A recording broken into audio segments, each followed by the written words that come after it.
Dans cet épisode, nous allons enquêter sur 3 des histoires de magie et de sorcellerie les plus morbides d'Europe. Vlad l'Empaleur, Richard III et Attila le Hun sont des figures quasi mythiques. Nous sommes fascinés par les méfaits des empereurs romains et des hordes vikings. Mais c'est facile d'oublier que ces gens et leurs victimes ont réellement existé. Et que la réalité est souvent plus complexe que la légende sanglante. Je m'appelle Joe Crowley, je suis journaliste. Je m'appelle Susanna Lipscomb, je suis historienne. Ensemble, nous allons dévoiler la réalité cachée derrière des personnages et des événements restés tristement célèbres. En revisitant les scènes de crime, c'est bon, affaire classée. Et en explorant de nouvelles pistes, regardez, voilà les preuves. Pour tirer des conclusions parfois étonnantes. Vous pensez connaître ces chapitres de l'histoire? Rien n'est moins sûr. Dans cet épisode, nous allons enquêter sur 3 des histoires de magie et de sorcellerie les plus morbides d'Europe. Quel rôle l'Inquisition espagnole a-t-elle joué dans les accusations de sorcellerie portées contre des milliers de gens? Tout ce que les victimes pouvaient faire, c'était prier et crier. Au cours du XVIIIe siècle, un groupe de voleurs masqués hollandais a-t-il vraiment agi sous la coupe du diable? Les seuls aveux que l'on a ont été obtenus sous la torture. Pourquoi une famille de fossoyeurs a-t-elle été tenue responsable de la propagation d'une maladie mortelle dans la petite ville de Frankenstein? Tout ça a été mis en scène de manière cruelle et macabre.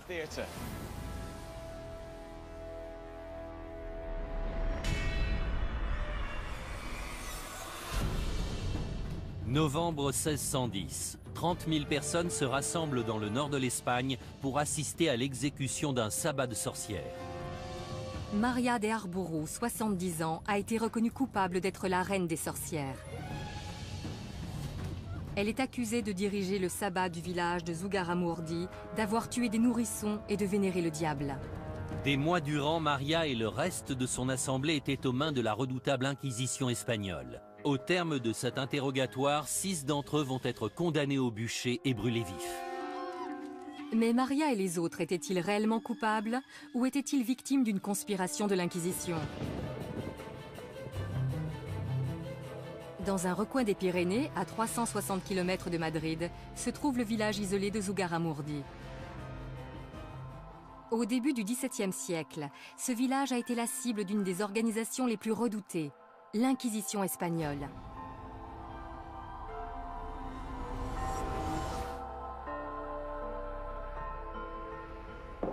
En 1609, l'Inquisition est venue à Zugarramurdi enquêter sur une affaire de sorcellerie dénoncée par les membres du clergé de la région et leurs informateurs. Le village a depuis ouvert un musée entièrement dédié à cette affaire. Les noms des gens qui y étaient mêlés y sont référencés. Parmi eux figure Maria de Arbourou, accusée d'être la reine des sorcières. Instaurée à la fin du XVe siècle, la mission de l'Inquisition était de maintenir la pureté de l'Église et de superviser les Juifs et les musulmans convertis au catholicisme. L'historienne locale, Idoia Mentaberi, a enquêté sur l'affaire de sorcellerie de Zugarramurdi. Que s'est-il passé quand l'Inquisition a débarqué dans le village? Ils sont arrivés vêtus de leurs robes. Il y avait de quoi avoir peur. Ils ont arrêté des femmes, des personnes âgées et même des enfants. Le plus jeune avait 9 ans. Ils ont créé une telle atmosphère de panique et de peur que les villageois ont vite commencé à s'accuser entre eux pour tenter de sauver leur peau.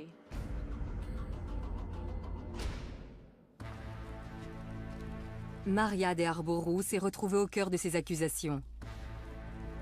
Les villageois la dénonçaient comme étant la reine des sorcières. Plus d'une vingtaine d'hommes et de femmes de Zugarramurdi ont été accusés de faire partie de son assemblée. Quels étaient les différents chefs d'accusation? D'avoir mangé des cadavres, de voler et d'enlever les enfants. Les sorcières devaient suivre un rituel d'initiation. Elles recevaient un crapaud qu'elles devaient habiller et chérir comme un animal de compagnie. Si elles s'en occupaient mal, le crapaud les dénonçait au diable. C'est incroyable. Les gens croyaient vraiment à ce genre d'histoire? C'est difficile à croire. Ces histoires fantasques ont suffi à les faire livrer aux mains de l'Inquisition. Ils ont été jetés dans la prison secrète, détenus par les inquisiteurs, torturés et accusés de sorcellerie.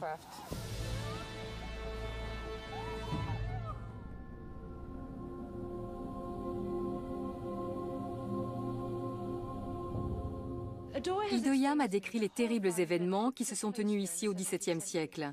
Mais j'aimerais comprendre comment ces habitants d'un coin reculé de la montagne ont pu croire en ces histoires au point d'exécuter d'autres villageois.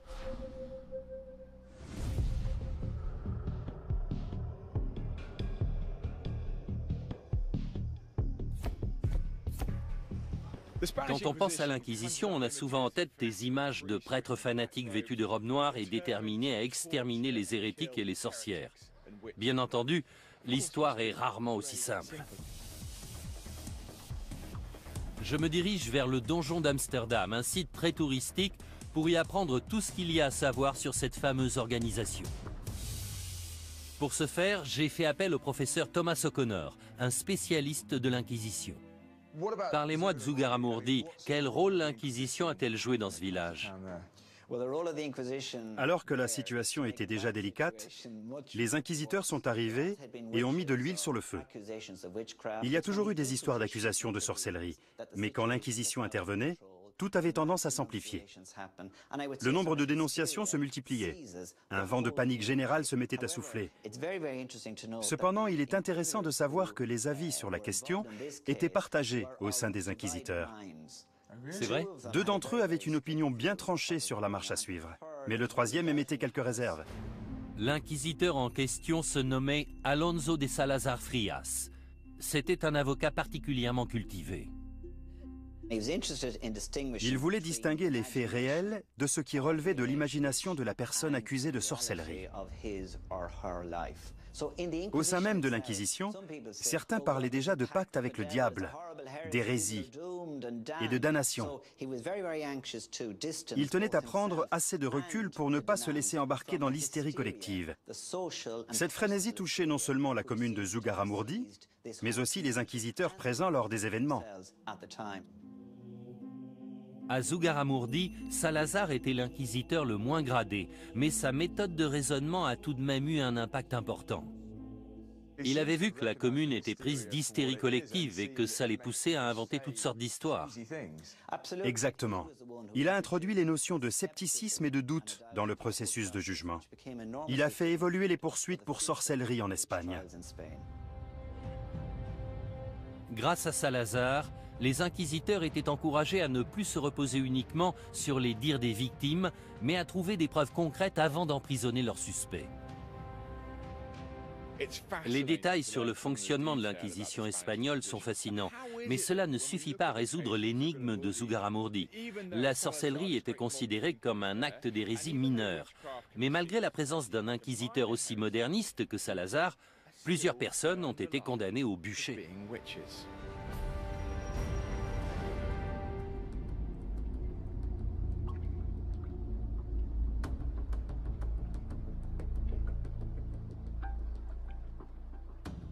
Joe a révélé l'impact tragique qu'a eu l'Inquisition espagnole sur le village de Zugarramurdi. De mon côté, j'aimerais savoir ce qui poussait ces villageois à croire que des sorcières vivaient parmi eux. Que s'est-il vraiment passé?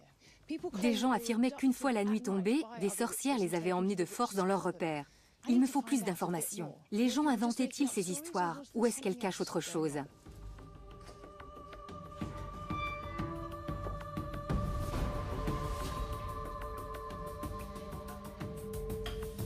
Je compte sur l'aide du professeur Peter Kinderman, psychologue clinicien, pour m'expliquer comment de telles accusations voient le jour et ce qui poussait les gens à y croire aussi facilement.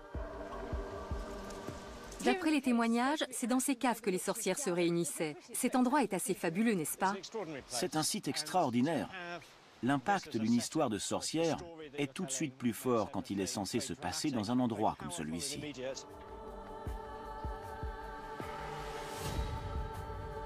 Une fois lancée, une rumeur est difficile à stopper.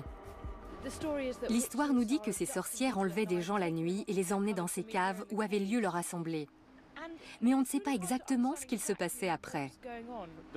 Pour commencer, il faut garder à l'esprit qu'à cette époque, les histoires de sorcières, de démons, de vie après la mort faisaient partie du quotidien des gens. Comme les téléphones, les avions et les armes nucléaires font partie du nôtre aujourd'hui. Les gens expliquaient ce qui leur arrivait à partir des connaissances qu'ils avaient du monde.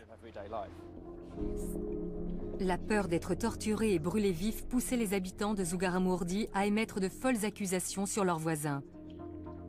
Les gens vivaient dans la terreur. Il suffisait qu'un suspect interrogé finisse par avouer en impliquant une ou deux autres personnes pour que les accusations se multiplient. Ce phénomène ne se limitait pas à Zugarramurdi. Dans toute la région, plusieurs villages se sont mis à dénoncer des pratiques de nature satanique. Le cadre idyllique de la montagne s'est alors transformé en un lieu de cauchemar. Certaines personnes parlent d'hystérie collective. Pensez-vous que cela puisse expliquer ce qu'il s'est passé ici? Le terme d'hystérie collective sous-entend que ces personnes étaient dérangées ou malades. Je ne pense pas que ça a été le cas. De nos jours, accuser quelqu'un de sorcellerie passe pour de la démence. Mais si on appelle les services secrets parce qu'on suspecte son voisin de fabriquer des bombes, cela nous paraît normal. Donc il ne faut pas trop rationaliser les faits. Ces gens ont réagi dans la panique. Les conséquences étaient terribles dans les deux cas. Être possédé par le diable et perdre son âme faisait bien plus peur aux gens qu'on ne peut l'imaginer aujourd'hui. D'un autre côté, l'idée de faire l'objet d'une enquête, puis d'être torturé et brûlé vif en public, n'était pas plus réjouissante. Maria et les autres victimes se trouvaient confrontées à un cruel dilemme. Seule leur foi pouvait les sauver, et elle allait être testée comme jamais.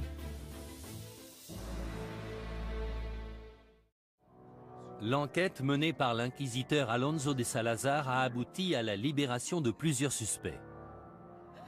Mais Salazar ne pouvait tous les sauver. Maria de Arbourou et 5 autres personnes ont été jugées coupables.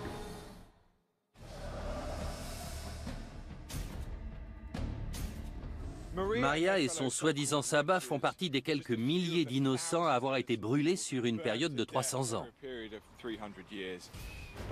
Mais comment se passaient ces mises à mort? Et pourquoi étaient-elles aussi barbares? Pour répondre à ces questions, je retrouve le professeur Alison Rowlands, spécialiste de l'histoire de la sorcellerie. Alison, quel sort attendaient Maria et les autres accusés? Est-ce qu'ils avaient encore la moindre chance de s'en sortir? Ils auraient pu avouer qu'ils pratiquaient la sorcellerie. Un aveu aurait annulé la peine, même s'il se faisait alors qu'on les amenait au bûcher. Mais il faut prendre en considération la mentalité de l'époque. Les concepts d'au-delà et d'âme immortelle étaient au cœur de leurs croyances. Ces 6 individus ont sûrement pensé que faire de faux aveux aurait été un péché impardonnable.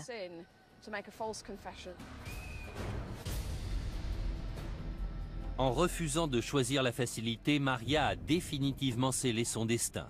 Elle et ses pairs étaient condamnés à trouver la mort d'une des pires façons imaginables. Pourquoi le bûcher? Pourquoi une mort aussi horrible? On ne pouvait pas les pendre ou les décapiter? Selon certaines croyances religieuses, le feu a le pouvoir de purifier l'âme d'un pécheur. Même si ça peut paraître assez tordu, brûler les personnes accusées de sorcellerie était vu comme une façon de sauver leur âme. J'imagine à quel point ça doit être horrible de voir les flammes se répandre et commencer à brûler. La douleur doit être insoutenable tant qu'on reste conscient. C'était l'une des sentences les plus cruelles. À mon avis, les inquisiteurs pensaient que la menace du bûcher suffirait à convaincre les gens d'avouer. Mais ce n'était pas toujours le cas. Donc ils devaient mettre leur menace à exécution. Je ne suis pas sûr de vouloir la réponse à cette question, mais est-ce que ces gens sentaient la mort arriver? Combien de temps se passait-il avant qu'ils ne succombent aux flammes? Malheureusement, il est presque certain qu'ils aient eu le temps de sentir l'odeur du feu et de subir l'atroce douleur causée par les flammes qui se rapprochaient.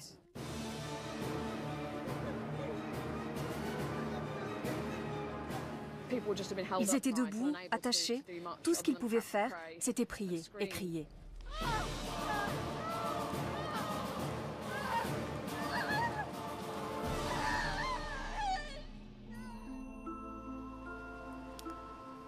Maria et les autres prétendues sorcières ont connu l'une des pires morts imaginables. Et dire qu'ils auraient pu en réchapper s'ils s'étaient repentis de leurs péchés. Cependant, Salazar a enclenché la fin de ces pratiques barbares.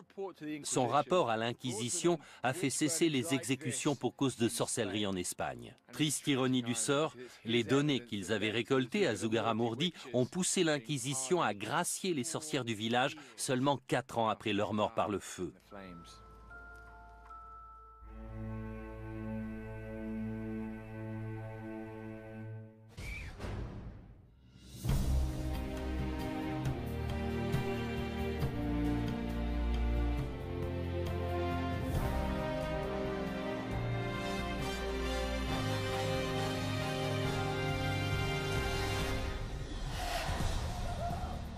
11 mai 1772. Józef Kirchhoffs, chirurgien aisé et fervent croyant, est sur le point de connaître une mort violente par pendaison. Il a été reconnu coupable d'être à la tête d'un groupe de bandits sans pitié obéissant aux ordres du diable en personne. Leur nom, les Bockenriders. Pendant des années, ces bandits ont fait régner la terreur le long de la frontière hollandaise. Kirchhoffs a été condamné à la potence alors qu'il niait fermement faire partie du célèbre gang, et ce malgré des mois à subir d'affreuses tortures. Était-il un génie du grand banditisme ayant toujours mené une double vie, ou était-il réellement innocent ?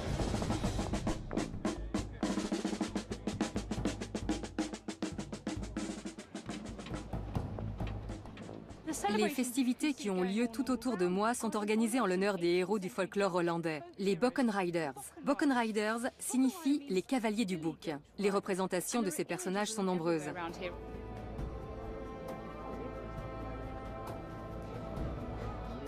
En voilà un Bockenrider. Il chevauche un bouc, une torche à la main et coiffé d'un chapeau de sorcière alors qu'il s'apprête à fuir sous un ciel rouge sang.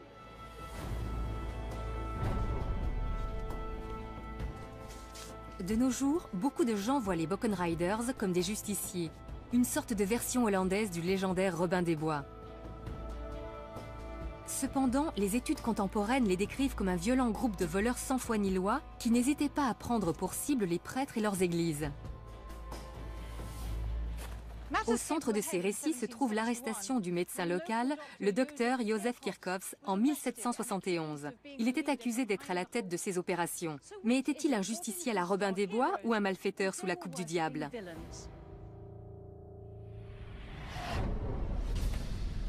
La ville de Herzogenrath est l'un des endroits clés de l'histoire des Bockenriders. Cette ville est maintenant allemande, mais se situe juste à côté de la frontière hollandaise. Je suis venu rencontrer François van Geroorten, président de l'association visant à préserver la mémoire des Bockenriders. François, qu'est-ce qui faisait des Bockenriders un groupe de bandits beaucoup plus terrifiant que les autres criminels? Comme tous les bandits, ils étaient accusés entre autres de vol et de cambriolage. Mais en plus, la légende dit qu'ils avaient fait un pacte avec le diable. Les vols étaient commis dans un périmètre si grand que les rumeurs disaient que le diable leur avait donné des boucs volants pour les assister dans leurs méfaits. L'efficacité impitoyable avec laquelle ces brigands agissaient ont poussé les autorités et la population à croire qu'ils obéissaient tous à une seule et même personne, un leader connu sous le nom de Józef Kirchhoffs. François, quel lien existe-t-il entre cette église et l'objet de notre étude, Józef Kirchhoffs? C'est l'église Sainte-Marie. C'est ici qu'il a été arrêté dans la matinée du 17 août 1771. Ça doit être choquant de se faire arrêter en sortant de l'église devant tous les paroissiens. Il y a de quoi se sentir humilié. Clairement. Il habitait une centaine de mètres plus loin. En l'espace d'un instant, il est passé du statut de citoyen respecté à celui de criminel. Dites-moi plus sur Kirchhoffs. Que sait-on de lui? Il est né en 1724. Après 9 ans dans l'armée, il est rentré chez lui. Et puis il est devenu le chirurgien officiel de la ville de Herzogenrath. Au moment de son arrestation, il était marié et il avait 6 enfants. Pourquoi est-ce qu'ils l'ont arrêté lui plutôt qu'un autre? Les autorités pensaient que le diable venait sur terre pour séduire les gens pauvres d'esprit, qui ne savaient ni lire ni écrire, afin d'en faire des Bockenriders. Mais leur chef devait forcément être quelqu'un de plus instruit. Ils ont pensé à Kirchhoffs. Ses accusateurs étaient persuadés qu'il menait une double vie. Aux yeux de ses concitoyens, il passait pour un bon chrétien, mais une fois la nuit tombée, il devenait le leader de ce groupe de criminels. C'est un peu comme Dr. Jekyll et Mr. Hyde. La formation militaire de Kirchhoffs pouvait certainement s'avérer utile au commandement d'un groupe de violents bandits. En plus de ça, plusieurs malfaiteurs présumés ont donné son nom sous la torture. Menait-il réellement une double vie? Était-il le chef tout-puissant de ce groupe de bandits? Je vais envoyer Joe consulter les archives officielles pendant que je me renseigne sur le fonctionnement des gangs.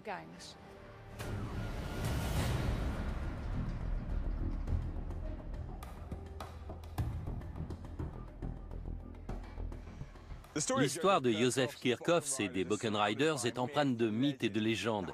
J'aimerais démêler le vrai du faux. Et le meilleur moyen d'y parvenir, c'est de consulter les archives officielles. Après tout, il semblerait logique que la torture et l'exécution d'un homme aussi respectable que Joseph Kirchhoffs aient fait l'objet d'un rapport écrit.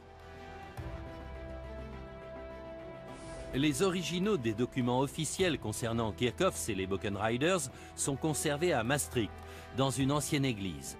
Cette dernière abrite dorénavant les archives historiques de Limbourg. L'archiviste Truus van Roy-Rox a étudié ces documents cruciaux en détail. S'il y a une personne qui peut m'aider à percer le mystère de cette histoire et faire éclater la vérité au grand jour, c'est elle. Il y a beaucoup de légendes au sujet des Boken Riders. Quelles conclusions peut-on tirer des documents de l'époque? Quels sont les faits? On a là les comptes rendus des tortures infligées aux prisonniers soupçonnés de faire partie de ce groupe de malfrats.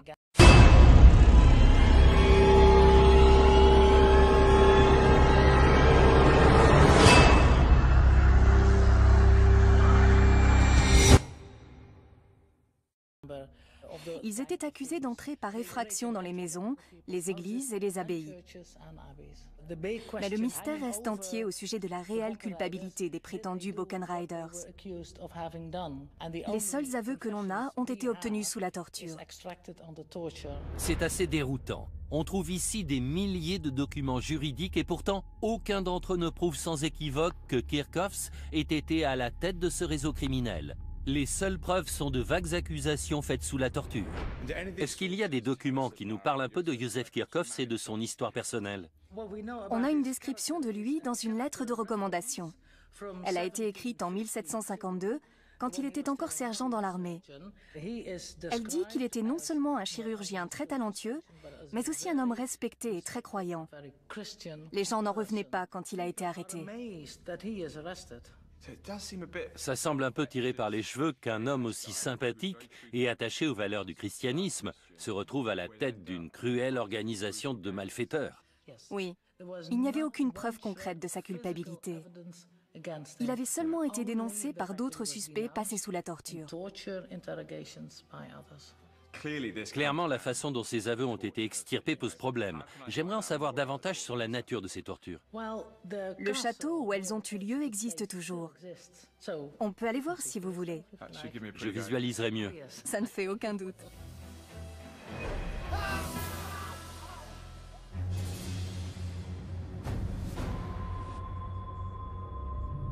J'ai suivi Truus 35 km plus loin jusqu'au château d'Herzogenrath afin d'en apprendre davantage sur les atroces tortures infligées aux Boken Riders présumés.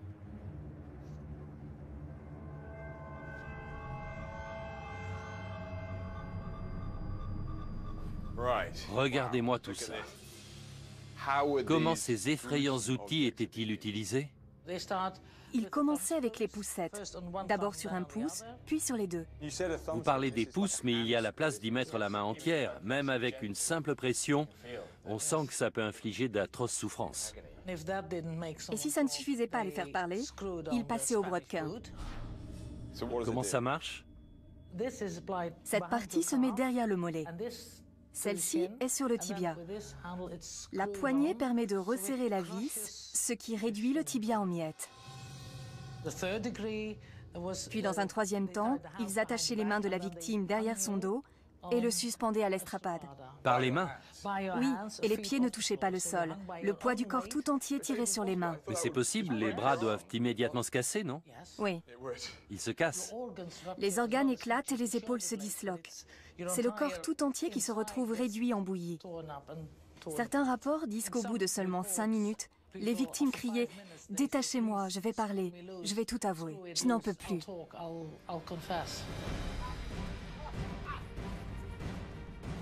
Des douzaines de membres présumés des Buchan Riders ont été torturés dans ces lieux et ont rapidement avoué leurs crimes. Mais pas Kirchhoffs. Il disait à ses tortionnaires « Messieurs, vous pouvez réduire mon corps en miettes, je n'ai rien à avouer ». Respectait-il la loi du silence ou était-il véritablement innocent?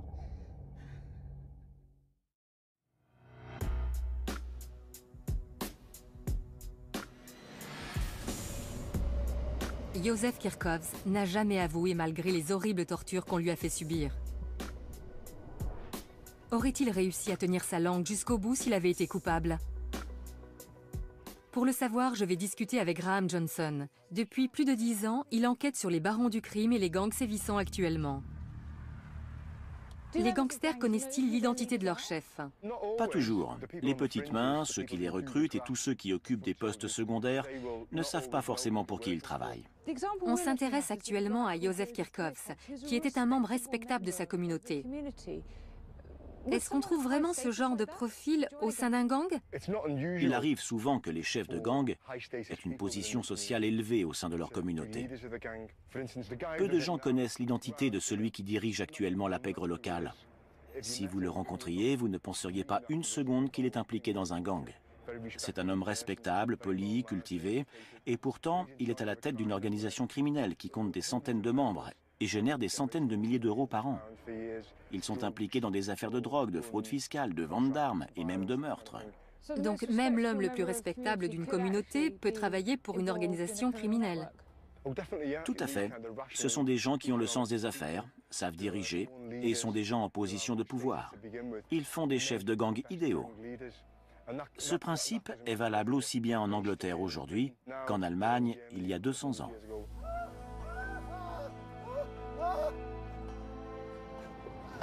Quand je suis arrivée à Deptford, j'étais persuadée qu'un père de famille très croyant comme Józef Kirchhoffs ne pouvait en aucun cas être à la tête des Buchan Riders. Pourtant, les gangs d'aujourd'hui opèrent au sein de leur communauté dans le plus grand secret.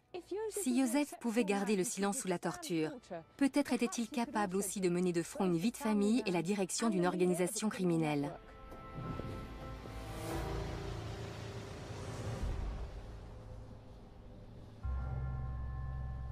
Malgré l'absence de preuves tangibles à l'encontre de Kirchhoffs, les juges étaient convaincus de sa culpabilité.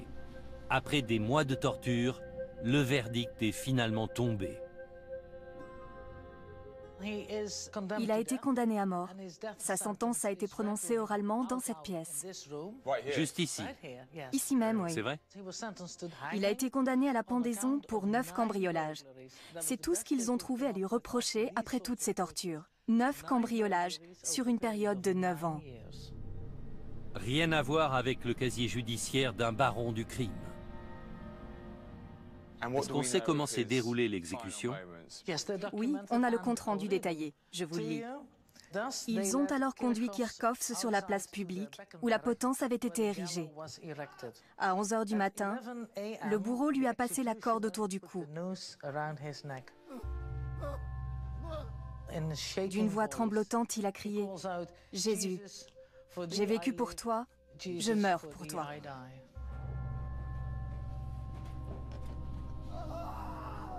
Vous pensez qu'il était impliqué dans cette affaire d'une manière ou d'une autre?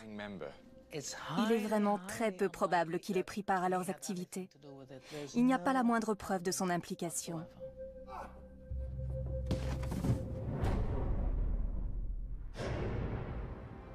Kirchhoffs n'a pas été la seule victime. Plus de 350 Buchan Riders présumés, hommes et femmes confondus, ont été pendus, laissés pour morts sur la roue ou brûlés vifs. La torture est au cœur de cette légende sanglante. Le problème majeur face à cette pratique, c'est qu'on n'a aucun moyen de vérifier la véracité des aveux.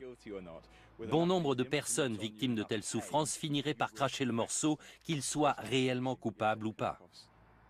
Le plus fascinant, c'est que Kirchhoffs n'a jamais avoué. Même si Suzy a des arguments valables pour le suspecter d'avoir été à la tête des Buchan Riders, je n'arrive pas à y croire.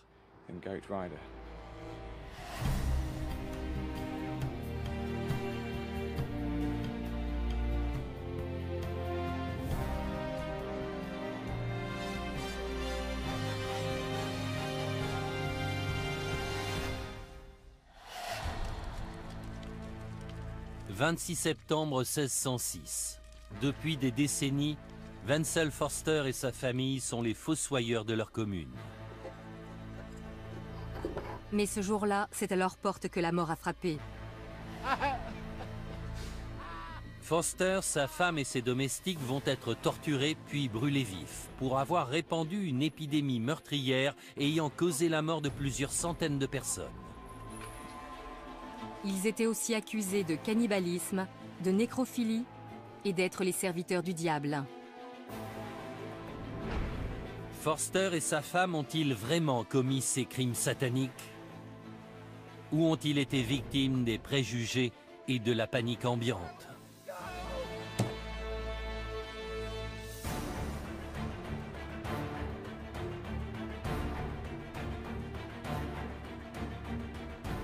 J'ai fait le voyage en Europe centrale pour en apprendre davantage sur la terrible légende de Forster. Voici la ville de Żabkowice-Sławski, située au sud de la Pologne. Depuis des siècles, elle est le nœud commercial de cette zone rurale. Ce n'est pas le genre de ville qu'on s'attend à voir faire la une des journaux. Pourtant, en 1606, cette magnifique feuille d'information illustrée a été publiée à son sujet. Cet ancêtre des journaux d'aujourd'hui raconte l'histoire qui a fait connaître cette petite ville. Mais à l'époque, Żabkowice portait un autre nom. Elle s'appelait Frankenstein. C'est en 1818 que Mary Shelley a écrit son célèbre roman gothique racontant la vie de Victor Frankenstein et du monstre qu'il avait assemblé à partir de morceaux de corps humain. 200 ans plus tôt, la ville de Frankenstein a été au centre d'une autre histoire à en glacer le sang, quand des centaines de ses habitants ont été victimes de la peste.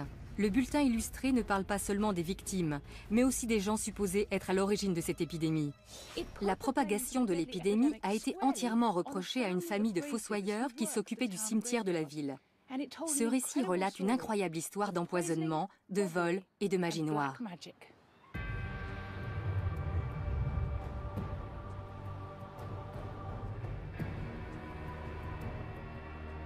Au banc des accusés se trouvait Wenzel Forster, le fossoyeur en chef, mais aussi sa femme, ses domestiques et ses assistants. Je me suis rendue au cimetière où il travaillait pour rencontrer Karen Lambrecht, l'historienne qui a révélé au grand jour l'histoire de la peste de Frankenstein. J'ai avec moi un document témoignant des événements sordides ayant eu lieu à Frankenstein en 1606. Que décrivent exactement ces somptueuses illustrations ?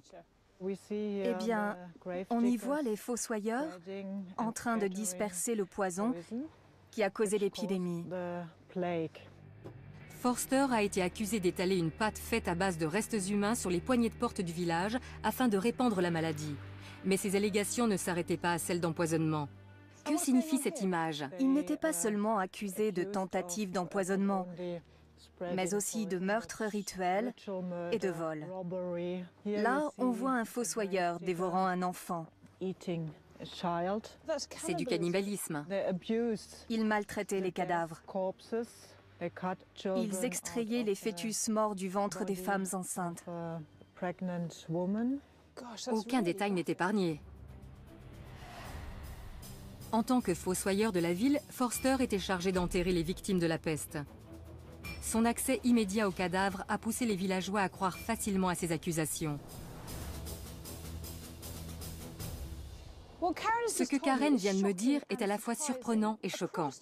On savait que des gens étaient accusés de sorcellerie dans toute l'Europe, mais ici on a accusé des fossoyeurs de répandre la peste. J'aimerais en apprendre plus sur l'idée que les gens se faisaient de la peste pour en avoir peur au point de persécuter ceux qu'ils pensaient responsables de sa propagation.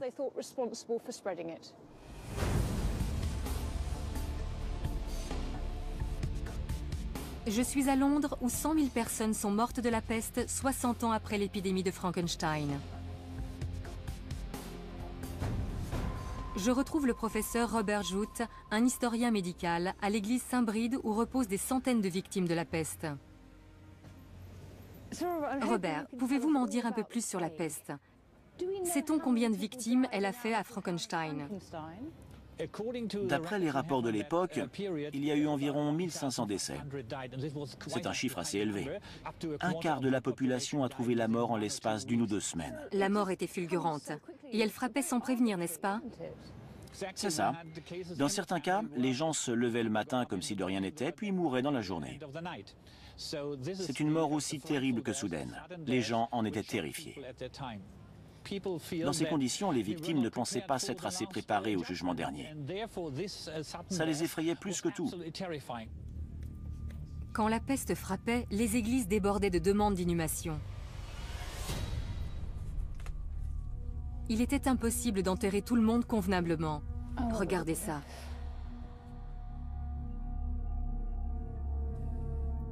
On se rend mieux compte du traumatisme subi. Absolument. La plus grande peur des gens était de ne pas être enterrés individuellement et de finir dans une fosse commune. On peut comprendre que l'idée d'être enterré au même endroit que des centaines d'autres victimes les ait terrorisés.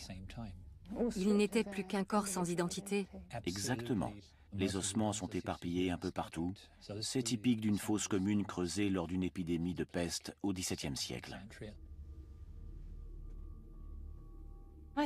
En voyant tout ça, je comprends un peu mieux pourquoi les habitants de Frankenstein étaient aussi terrifiés par la peste au XVIIe siècle.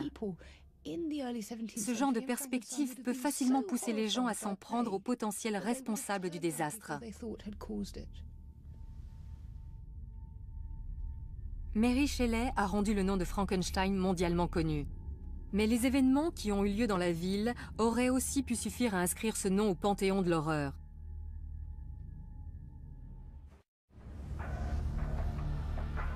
Suzy a découvert qu'un quart de la population de Frankenstein a succombé à la peste. Les fossoyeurs ont-ils réellement pu répandre l'épidémie à l'aide de potions empoisonnées? Y a-t-il un moyen de découvrir ce que contenaient ces potions? Bien entendu, les autorités de l'époque ne disposaient pas de laboratoires médico-légaux où les faire analyser. Personnellement, l'idée de potions pestiférées me semble un peu exagérée. On pourrait presque y voir un complot monté dans le but de s'en prendre aux fossoyeurs.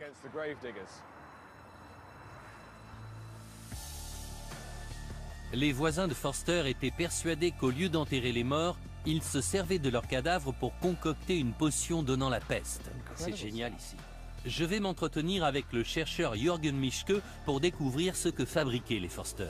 Jürgen, l'idée qu'on puisse concocter une potion à partir de restes humains me semble loufoque. Comment en est-on arrivé là? Je vais peut-être vous surprendre, mais les médicaments à base de restes humains étaient monnaie courante du XVIe au XVIIIe siècle. Au début du XVIIe siècle, les gens pensaient que les médicaments à base de cadavres en bonne santé étaient particulièrement efficaces. Et en plus de soigner les maladies, ces remèdes étaient censés donner l'énergie du mort aux patients. Quelle partie du corps était utilisée? D'après les documents scientifiques de l'époque, 24 parties du corps peuvent être récupérées pour en faire des remèdes. La graisse, la peau, le crâne et les os en font partie.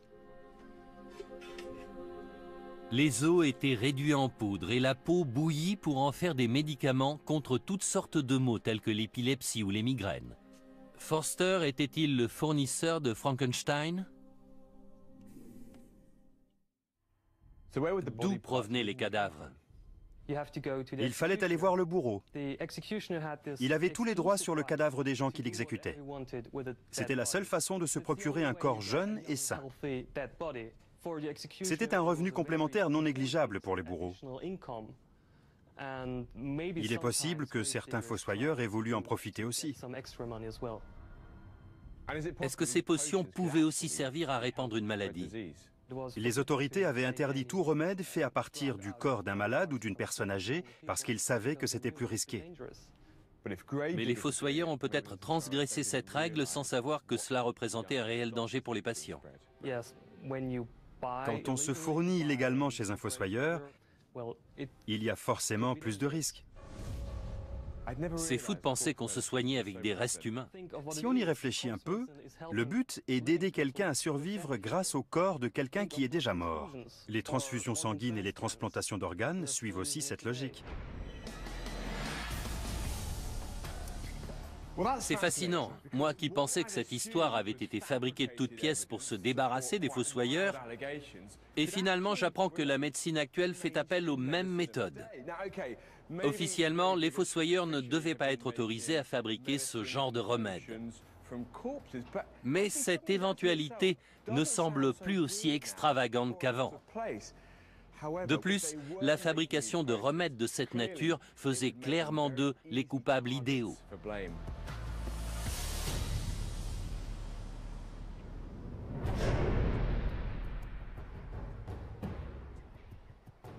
Joe a découvert que Wenzel Forster dirigeait peut-être un laboratoire clandestin de fabrication de médicaments à base de cadavres. Leur activité a pu être à l'origine de la propagation de la peste, même involontairement. Mais tout ça n'explique pas les autres sordides chefs d'accusation portés contre lui et son entourage. De retour en Pologne, je vais visiter avec Karen les cachots situés sous la mairie. C'est ici que les fossoyeurs sont censés avoir été retenus prisonniers. J'espère y découvrir pourquoi ils ont été accusés de vol, de cannibalisme et de nécrophilie. Ils étaient accusés d'être les serviteurs du diable.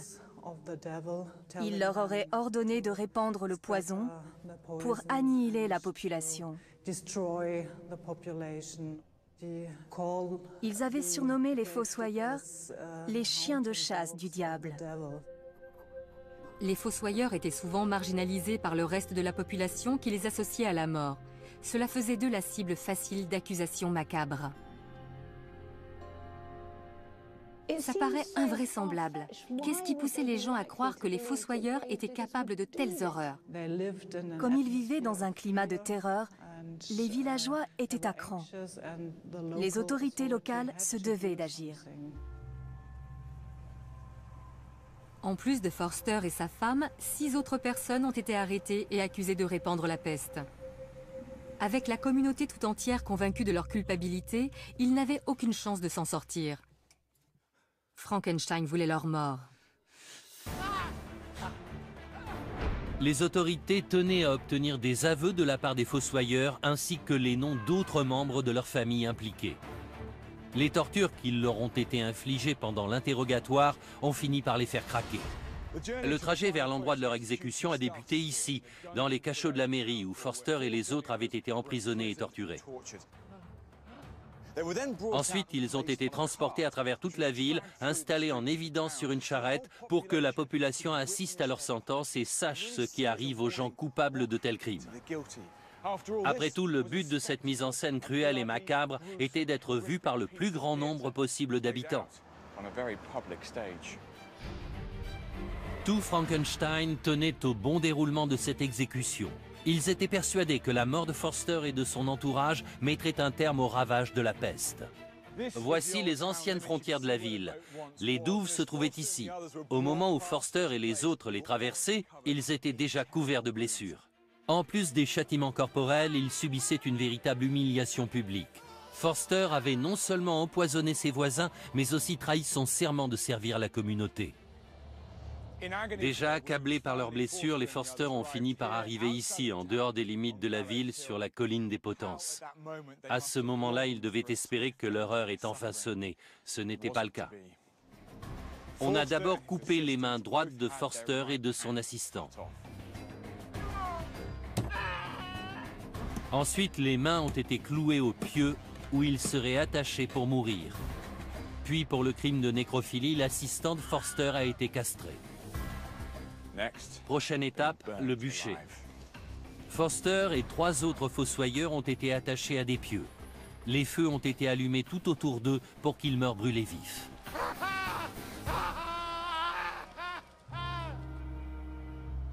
Pendant les 11 années qui ont suivi, d'autres familles de fossoyeurs ont été arrêtées, jugées et exécutées. Parmi eux, un garçon de seulement 14 ans a été décapité. La terreur se trouve au cœur de cette affaire. Face à la peur, les hommes sont capables d'actes terribles. Les fossoyeurs sont devenus leur bouc émissaire. Ils avaient peut-être bel et bien utilisé des cadavres pour faire des potions.